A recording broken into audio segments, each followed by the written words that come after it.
आइए जानते हैं आज के प्रमुख अंतर्राष्ट्रीय खबरों को। पहले एक नजर हेडलाइंस पर। गिरफ्तारी के खिलाफ केजरीवाल की याचिका पर सुप्रीम कोर्ट का फैसला। आज हाई कोर्ट के आदेश को दी है चुनौती। बिहार के लिए पिटारा खोलेगी केंद्र सरकार, मेट्रो एयरपोर्ट की मिलेगी सौगात। महाराष्ट्र विधान परिषद चुनाव में क्या क्रॉस वोटिंग बिगाड़ेगी गणित, संख्या बल में कौन कितना भारी। वेतन रोकने का आदेश, अनुशासनात्मक कार्रवाई, शिक्षकों की डिजिटल अटेंडेंस पर सख्त हुई योगी सरकार। अंशुमान का कीर्ति चक्र लेकर मायके चली गई पत्नी, शहीद के माता पिता ने बहू पर लगाए आरोप। जेलेंस्की को पुतिन तो कमला हैरिस को बता दिया ट्रंप, जो बाइडेन की फिर फिसली जुबान। वेंडिंग मशीनों में पैसा डालो तो निकलेगी बुलेट, अमेरिका में किराना की दुकानों पर दूध ब्रेड के साथ मिलेगी बंदूक की गोलियां। देश की सबसे बड़ी आईटी कंपनी के नतीजे, मुनाफे में बढ़ोतरी, डिविडेंड का ऐलान। मुंबई में आज होगी अनंत राधिका की शादी। और गौतम गंभीर की बिल्कुल भी नहीं सुन रही है बीसीसीआई, बॉलिंग के बाद फील्डिंग कोच की मांग भी ठुकराई।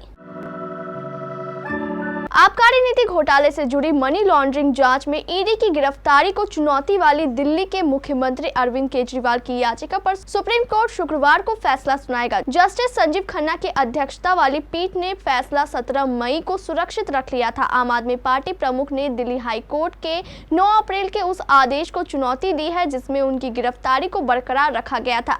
पिछले सप्ताह केंद्रीय जाँच ब्यूरो ने स्पष्ट किया था कि अन्य सभी आरोपियों की भूमिकाओं की जाँच पूरी हो गई है और आबकारी नीति मामले के संबंध में केवल दिल्ली के मुख्यमंत्री अरविंद केजरीवाल की भूमिका की जांच की जा रही है। सीबीआई के वकील डीपी सिंह ने कहा है कि हम सुप्रीम कोर्ट को 4 जून के बाद हुए कुछ नए घटनाक्रमों के बारे में जानकारी देंगे, जिसके कारण हमें अरविंद केजरीवाल को गिरफ्तार करना पड़ा। सीबीआई ने आगे कहा कि केवल केजरीवाल की भूमिका और जाँच की आगे जाँच की गई है और बाकी आरोपियों के खिलाफ जाँच लगभग पूरी हो गई है। आम बजट में मोदी सरकार अपनी दूसरी सबसे बड़ी सहयोगी जदयू और बिहार का विशेष ख्याल रखेगी। जदयू की मांग के अनुरूप बजट में राज्य के कुछ शहरों में मेट्रो परियोजना, कम से कम आधा दर्जन नए एयरपोर्ट और मेडिकल कॉलेज खोलने की घोषणा की जाएगी। जदयू की बिहार को विशेष राज्य का दर्जा देने की मांग पर नए साल में विचार किया जाएगा, जबकि थर्मल प्लांट की स्थापना की मांग पर फिलहाल विचार विमर्श जारी है। जदयू के वरिष्ठ नेता के आम बजट में बिहार का विशेष ख्याल रखे जाने की संभावना को पार्टी के दबाव की राजनीति से जोड़ना उचित नहीं है। दरअसल राज्य की सत्ता में भाजपा भी साझेदार है और अगले साल विधानसभा चुनाव होने हैं। ऐसे में राजनीतिक कारणों से भी राज्य को प्राथमिकता मिलनी तय है। फिर नीति आयोग से लेकर आर्थिक जगत की दूसरी रिपोर्ट भी बताती है कि बिहार का विशेष ख्याल रखने की फिलहाल जरूरत है। महाराष्ट्र में विधान परिषद की 11 सीटों के लिए शुक्रवार को मतदान है। 11 सीटों के लिए 12 उम्मीदवार मैदान में हैं। वोटिंग से पहले सियासी दलों की धड़कनें बढ़ गई है। मतदान से पहले सभी दलों ने अपने अपने विधायकों को अलग अलग होटलों में ठहराया है। यह चुनाव काफी अहम है क्योंकि 3 महीने के अंदर राज्य में विधानसभा के चुनाव होने हैं। जून 2022 में हुए एमएलसी चुनाव के बाद ही राज्य में चल रही तत्कालीन महाविकास अघाड़ी सरकार गिर गई थी। इसकी शुरुआत चुनाव में क्रॉस वोटिंग के जरिए हुई थी। इन चुनावों की अहमियत इसी से समझी जा सकती है कि चुनाव आयोग ने महाराष्ट्र विधान परिषद चुनाव की अधिसूचना 25 जून को जारी की थी। 2 जुलाई तक तमाम उम्मीदवारों ने नामांकन पत्र दाखिल किया। 3 जुलाई को नामांकन की जांच हुई और नामांकन पत्र वापस लेने की अंतिम तिथि 5 जुलाई रही। विधान परिषद चुनाव के लिए मतदान 12 जुलाई सुबह 9 बजे से शाम 4 बजे तक है। मतों की गिनती आज 12 जुलाई को ही शाम को 5 बजे होगी। चुनाव आयोग के अनुसार चुनाव की प्रक्रिया 16 जुलाई से पहले पूरी कर ली जाएगी। उत्तर प्रदेश में गुरुवार से डिजिटल अटेंडेंस को लेकर सरकार सख्त है। इसको लेकर जारी आदेश में कहा गया है कि 3 दिन तक ऑनलाइन हाजिरी दर्ज न कराने वालों का वेतन रोक दिया जाएगा। डिजिटल अटेंडेंस दर्ज न कराना विभागीय आदेश की अवहेलना मानी जाएगी। ऐसी स्थिति में अनुशासनात्मक कार्रवाई होगी। उन्नाव में बीएसए ने आदेश जारी किया है कि 3 दिन तक डिजिटल हाजिरी दर्ज न कराना विभागीय निर्देशों की अवहेलना मानी जाएगी। ऐसे शिक्षकों का मानदेय और वेतन अगले आदेश तक रोक दिया जाएगा। जाएगा। बाराबांकी उन्नाव में डिजिटल अटेंडेंस न लगाने पर शिक्षकों का वेतन रोकने का आदेश दिया गया है। इससे पहले प्रदेश सरकार ने शिक्षकों को 11 जुलाई से अनिवार्य रूप से डिजिटल अटेंडेंस दर्ज कराने का आदेश दिया। सरकार के इस आदेश के खिलाफ शिक्षकों ने मोर्चा खोल दिया है। शिक्षकों के कई संगठन इसका विरोध कर रहे हैं।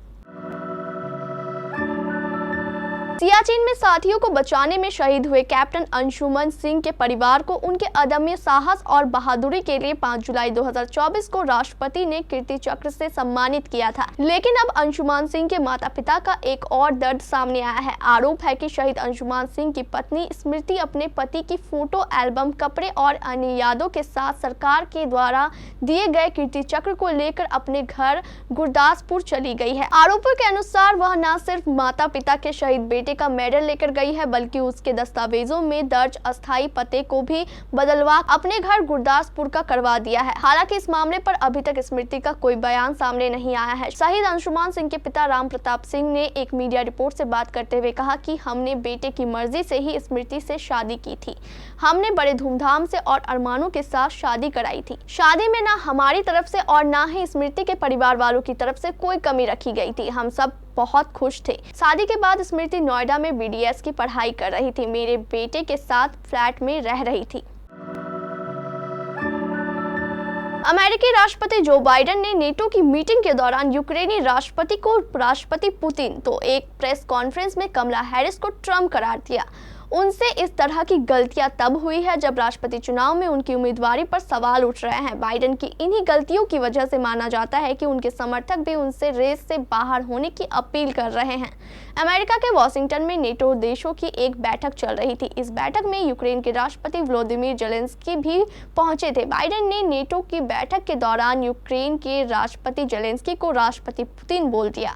वह फिर संभले और अपनी गलती सुधार की। जो बाइडेन ने अपनी गलती सुधारते हुए कहा कि उनका फोकस पुतिन को हराने पर है।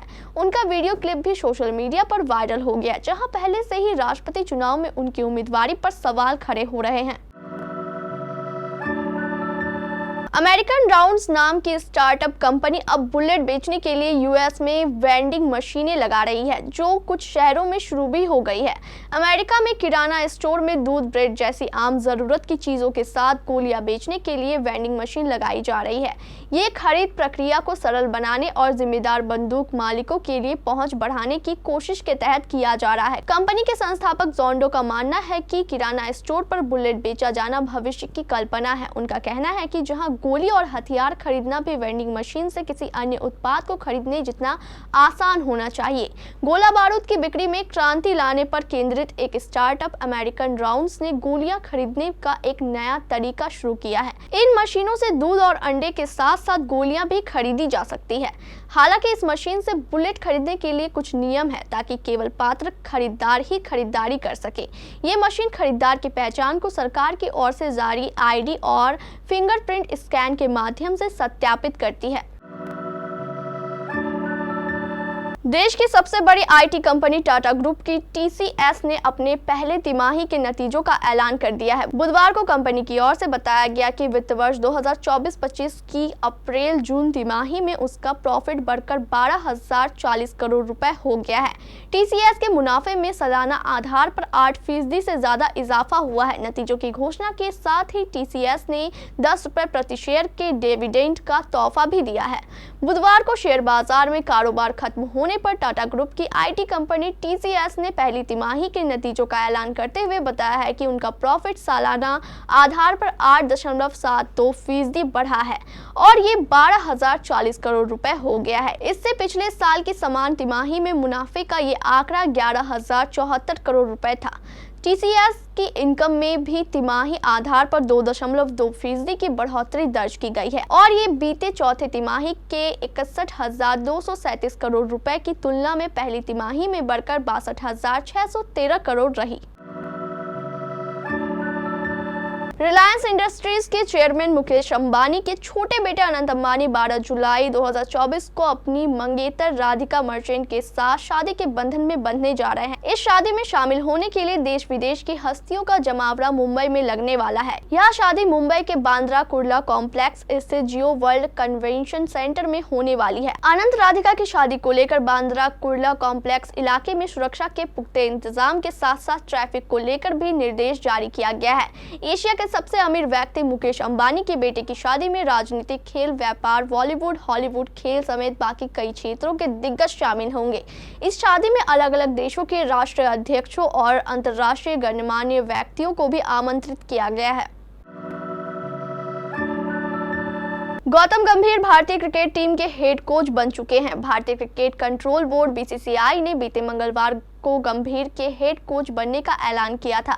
राहुल द्रविड़ का कार्यकाल खत्म होने के बाद गंभीर को हेड कोच की जिम्मेदारी सौंपी गई थी। द्रविड़ के साथ साथ उनके सपोर्ट स्टाफ यानी batting coach Vikram Rathour, bowling coach Paras ब्राह्मणे और फील्डिंग कोच टी दिलीप का कार्यकाल भी समाप्त हो गया था। हालांकि मीडिया रिपोर्ट्स की माने तो टी दिलीप फील्डिंग कोच बने रह सकते हैं, बाकी बैटिंग और बॉलिंग कोच का बदलना तय है। वैसे तो बीसीसीआई हेड कोच को अपने सपोर्ट स्टाफ चुनने का अधिकार देती है, लेकिन गंभीर के साथ ऐसा नहीं हो रहा है। पहले गंभीर विनय कुमार को बॉलिंग स्टाफ बनाना चाहते थे, जिस पर बीसीसीआई ने कोई उत्सुकता नहीं दिखाई। अब एक रिपोर्ट में बताया गया है कि बीसीसीआई ने गंभीर की फील्डिंग कोच की डिमांड को भी नकार दिया है। गंभीर दक्षिण अफ्रीका के पूर्व दिग्गज जॉन्टी रॉड्स को फील्डिंग कोच बनाना चाहते थे। हालांकि बीसीसीआई सपोर्ट स्टाफ में किसी भी तरह के विदेशी कोच को शामिल नहीं करना चाहता है। बीते कई सालों से बीसीसीआई देशी कोच के साथ काम कर रही है।